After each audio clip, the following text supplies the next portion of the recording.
break your capillary, and then you have to go tell Jeff you have to spend $1,000 on a Yeah, capillary, we don't want that. and you don't want to do that. It's an important thing to get on film. Yeah, yeah. So don't open this. Do not try to open this, and if you do need to open it, unscrew the probe, okay? They'll go loose, pop this out, push this back in, and then you can open it there. Okay, great. Okay. And then I'm curious what the filters on things here. Okay, so the filters are, okay. So we are actually not using the drying gas at all in this instrument, in this source, okay? The drying gas essentially goes through these holes, okay? And then it vents out of this portion right here, okay? So the drying gas is heating the housing, but in no way is the drying gas actually interacting with the spray, okay?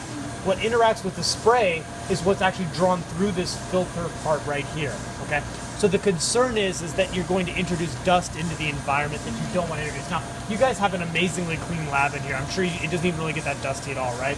So it's probably not so critical, but basically this is a carbon filter that's used to filter out any like sort of, say, hydrocarbons that you may have floating around labs. Some labs, you know, from the floors and stuff, the glues they use, they have they have hydrocarbons floating around in the lab, okay?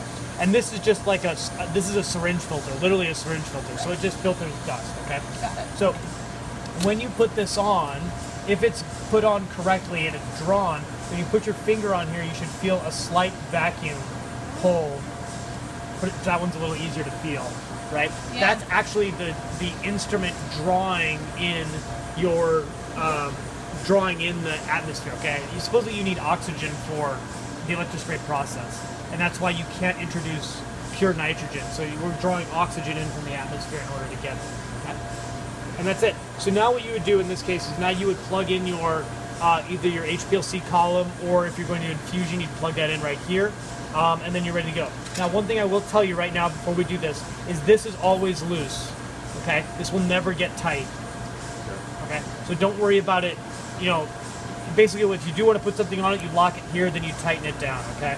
This will always turn freely, and that's fine. That's how it's supposed to be, okay?